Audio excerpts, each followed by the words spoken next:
Hey guys, Dr. Ben here. Welcome. So excited to have you on board today for our functional medicine concept of the day. What are we going to be talking about that you can do to get your body healthier, get more happiness, get more vibrancy and vitality in your life? Well, one of the things that you can do is help your immune system function as well as feasibly possible. So here's some tips to get you started today getting your immune system where it needs to be able to handle any stressor out there, whether that's the flu, whether it's a cold, whether it's the next illness coming around. We never know what our body's going to encounter, but that is why we have an immune system, and that is why we need to make it work as optimal as possible. Hey Candy, good to see you. Hey, if you guys are jumping on, go ahead and pop down below where you're watching from. Love to see where you guys are at. We got people all the way from out in New York, all the way to California, from North Dakota down to Texas, everywhere in between, and even around the world. So welcome everybody. Love having you on board.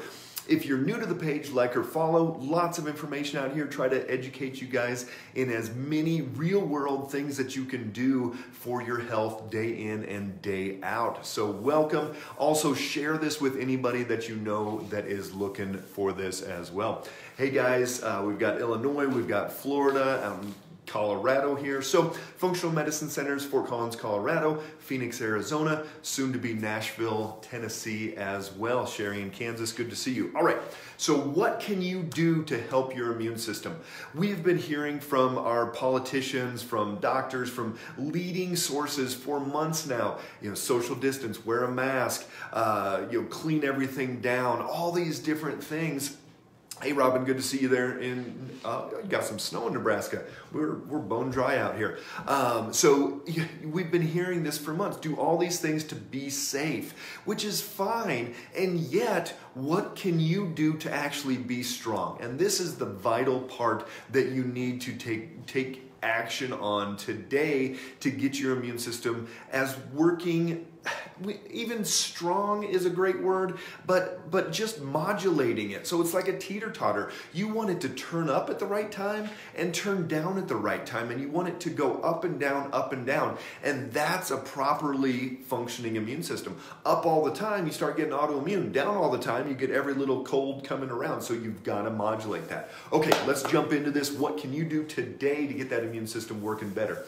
First thing that you want to do is you want to get the proper amount of exercise into your life. And you can do too much exercise or you can do too little exercise. And so there is a balance in there as well. If you've got a smartwatch of some kind, if you've got a Fitbit, anything like that, the old saying 10,000 steps a day, it's not really based on anything scientific, but I think it's a great place to start for a lot of people is to get those 10,000 steps a day. If you're only getting 3, 4, 5,000, get up and it'll remind you, hey, I'm going to go for a little bit of extra walk at lunchtime, or I only had 8,000, and while the kids are watching TV at night or whatever, get on the treadmill or just do some steps in space. Anything that you can do to get that movement in each and every day. 10,000 steps is a great place to start. And then I like at least twice per week some type of a HIIT training. So high intensity interval training, and you want to do that twice per week. There was a study done where they compared people that did 3 cardiovascular exercises and 1 7-minute bicycle sprint. They compared them and tracked their blood sugar like we do with patients in the office. And they found that the group that did the 1 7-minute bicycle sprint had better blood sugar stabilization than the group that did the 3 cardiovascular exercises. And we know the better your blood sugar is stabilized, the better your immune system is going to function. So you need at least 2 HIIT exercises a week. Those are very simple. You can do it at home, 3, 4, 5, 7, 10 minutes. You do push-ups against the wall. You do some air squats. We've got a lot of videos on there. My wife's got a book on it. She's got a website, a lot of different things. If you need information on how to do those, give us a holler. We can get you guys hooked up with that process. So exercise 10,000 steps a day and 2 HIIT exercise routines per week. You want your body mass index, your BMI, this is the second thing, to be under 25. So you want your weight to be in a range that is in a good, healthy range. We know, even looking back at China, Italy, Spain, all these countries that had COVID starting out, we saw that people that were overweight or obese had worse outcomes with their COVID than people that had more lean. We also saw, even in H1N1 and swine flu back in 2009, we saw that people that were lean shed the virus for half the time that people that were overweight. So you've got to get your body mass index under 25. You've got to get that body weight in a good, stable place. How do you do that? You get rid of toxins, you balance your blood sugar, you do your proper exercise. A lot of these different systems and things that we talk about every single day on here, you will get your weight into that balanced range.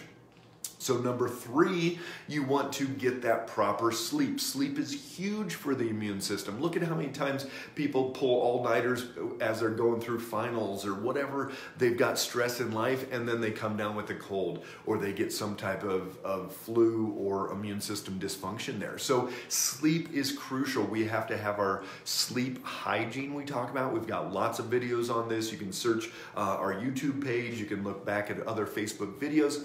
And we've got tons of videos on sleep hygiene, but some of the basic things, you want to make it routine. Same time every night, same time waking up every morning. You want to drop your lights down low for at least an hour before bed. You want to turn off any of your devices, iPads, iPhones, your TVs, computers, whatever it is. Start shutting it down before bed is going to be really helpful. If you need, you can do some lavender, you can do some melatonin, CBD if you have to, something to get that good restorative sleep, but I would rather you get your good sleep without taking something. Salt baths, a lot of different things out there can help get into that good sleep state. You want to decrease stress. We did a video on this last week. You want to decrease your stress. Well, guess what?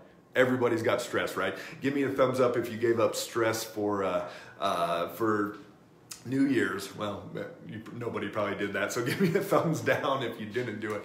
So, basically, we've all got stress. Jobs and cars and kids and COVID and presidents and, whatever you want to stress about, you can stress about it. And yet there's things that you can do to calm down that stress response. So one of the favorite things that we look at is getting outside, getting in nature. Every Friday, I drop the kids off at school and head up to the mountains, and I'm out for 2, 3, 4 hours. Breathing, relaxing, reevaluating my week, seeing what I got done, seeing what else I can do, and just really taking that time to relax and shut it down. The 5 and 5 breathing. So 5 seconds in, 5 seconds out. 5 seconds in, 5 seconds out, and that's going to help calm down that excitatory state, that fight or flight, that revved up state. So multiple times throughout the day, there's some people did give up stress for New Year's. Great job. So 5 and 5, you want to go through that process multiple times throughout the day, even 30 seconds, 60 seconds, however long you've got in you, just do that 5 and 5 breathing throughout the day.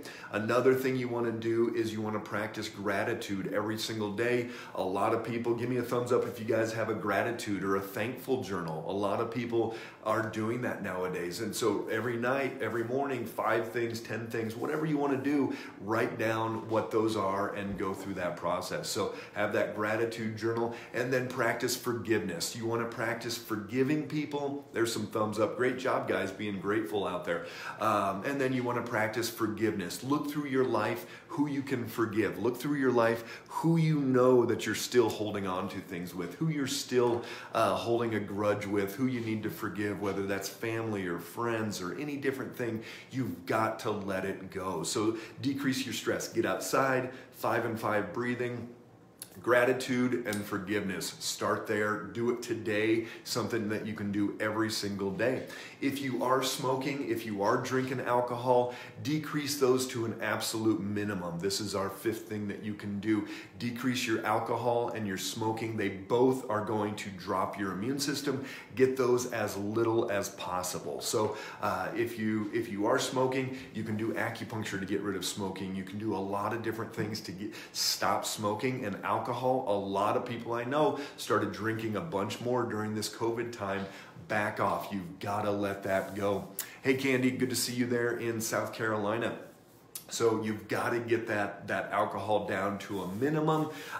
Basically figure out why you're drinking. So many of our patients, they're drinking to change their state. They've got stress, they've got sleep issues, they've got these other things where they can't shut it down, and they're drinking to compensate for that. So figure that out first, and then if you want to drink, have a drink, but do not drink to cover up other symptoms. It's a great time to self-reflect and see what you have going on in there. And then the last but not least, balance your blood sugar. You've got to get that blood sugar as stabilized as possible, 85 to 110 all day long. We know, we've talked about this 100 times, every time that blood sugar spikes up, you're decreasing your immune system, your natural killer cells, your cytotoxic T cells, these different immune system cells that are attacking and killing things.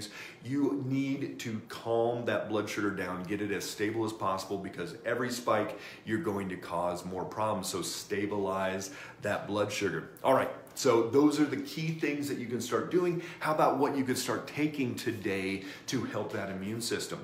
Vitamin C, vitamin D, vitamin A, especially if you are starting to have some type of a cold or flu.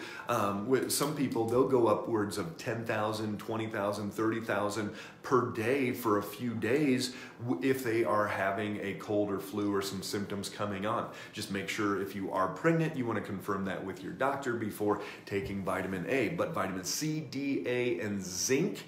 Zinc, we know zinc is going to stop the transmission of that virus in the cell, and you've got to be able to get that into the cell. So that's where quercetin comes into play. So if you are doing it preventatively, you can do that every night. But if you are feeling like you got coming down with something, you can take that quercetin with the zinc, and the quercetin is going to help push that zinc into the cell.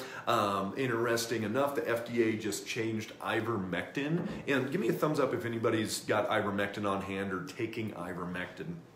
Ivermectin, FDA just approved it from, or bumped it up from not approved to basically okay. You know, that they're not recommending it yet, but it's the same level as a lot plasma and a lot of different things else out there. So some people are doing ivermectin. So they just changed it. Ivermectin, there's places around the world that are using it actually preventatively. So you could read some studies on that. You do some searching on ivermectin, but it has been used for years in the anti-parasitic world, even on animals. But there's been a lot of reports that people are doing really well with that. Candy, you keep some ivermectin on hand. That's great. There's even reports that people are doing it preventatively. So look into that. Some interesting research coming out. All right, so what can you do? You can exercise, get your weight optimized, get that BMI under 25, work on that sleep, get that sleep hygiene today, decrease your stress. And it's not that you're going to decrease your external stress, because we're always going to have it until we get buried, but you're going to decrease how you deal with it, and you're going to make it an easier state on your body.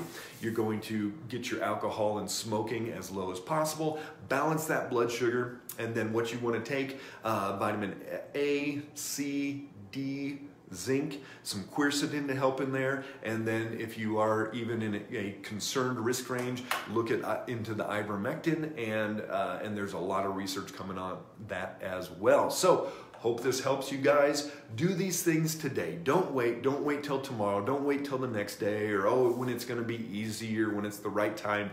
That's what we found with over 20 years of working with patients, that there is no right time. The right time is now. It's not going to happen mañana. It's not going to happen tomorrow, whatever it is. It's going to happen today. Do these things now. Put it in. Try 5 breaths in, 5 seconds in, 5 seconds out as soon as you get off this video. Do something now to get your body working as well as possible. So if you've got great information out of this, if you like what you're hearing, share this with as many people as you can, because we can do these things. We need to hear this as a society, and not just, well, we're not going to have anything to do for the next few months. It's just going to run its course. Well, I don't buy into that. We can reverse diabetes in 6 to 8 weeks. We can get people stabilized in 2, 3, 4 weeks. You can make dramatic changes now and not have to wait and just let any virus run its course. You can do this today to get your health as strong as you possibly can. So make it a great day, everybody. Stay strong out there. If you've got any questions at all, pop those down below, and we look forward to hearing from you guys, and I'll talk later this week. Take care.